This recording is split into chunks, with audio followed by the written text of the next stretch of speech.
Ohun tí a fẹ́ bára wa sọ̀rọ̀ lé lórí lónìí ni ìrí Olúwa. Ìrí Olúwa, image of God. Ìrí Olúwa. Kí ni à ń pè ní Olúwa? What is God? Ìrí Olúwa la fẹ́ sọ̀rọ̀ lé lórí. Ṣùgbọ́n ká tó sọ̀rọ̀ lórí ìrí Olúwa yẹn, a máa kọ́kọ́ define God. A máa kọ́kọ́ sọ̀rọ̀ nípa Olúwa. Lẹ́yìn tá a bá sọ̀rọ̀ nípa Olúwa, a máa sọ̀rọ̀ nípa ìtumọ̀ ìrí Olúwa, which means the image of God. The God's image. The God's image. Ìrí Olúwa. Kí ni à ń pè ní Olúwa? Ẹ̀mí ni Olúwa. Kí ni Olúwa? Ẹ̀mí ni God is spirit. Ẹ̀mí ni Olúwa. God is not flesh. Ṣé máa ń kọrin kan máa ní ènìyàn lára ẹ̀mí lolúwa. Ẹ̀mí lolúwa, ẹ̀mí lọ́lọ́run. Ènìyàn lára ẹ̀mí lolúwa. Ẹ̀mí ni Olúwa. God is spirit. God is not flesh. Kò kí ń ṣe ẹran ara bíi tiwa. God is not flesh. Kò kí ń ṣe ẹran ara bíi tiwa. Àwọn Yorùbá tún máa ń pe Olúwa ní mẹ́ta lọ́kan. Àwọn Yorùbá máa ń pe Olúwa ní mẹ́ta lọ́kan. Ṣùgbọ́n èdè bẹ́ẹ̀ ṣé kí n pè ní èdè àbí kí n sọ wípé àgbékalẹ̀ bí a ṣe ń pè ní mẹ́ta lọ́kan yẹn kò correct tó.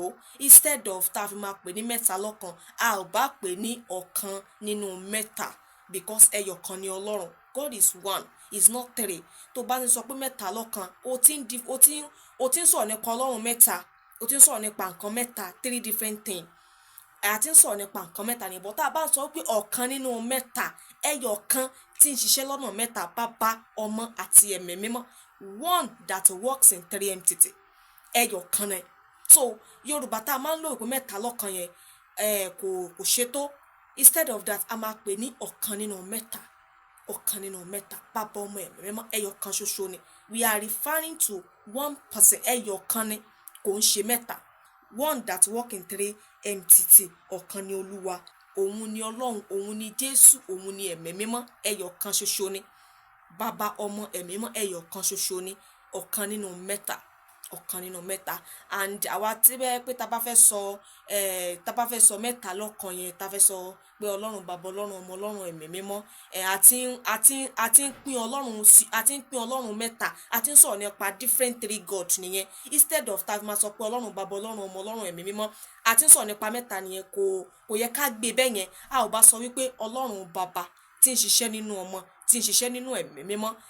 Tèmi rí pé mo lè sọ wípé bó ṣe yẹ ká máa pè tó correct nìyẹn. So ẹyọ kan ni, ká má máa divide ẹ̀. Ẹyọ kan, one that works in three entities, tó ń ṣiṣẹ́ ní ọ̀nà mẹ́ta.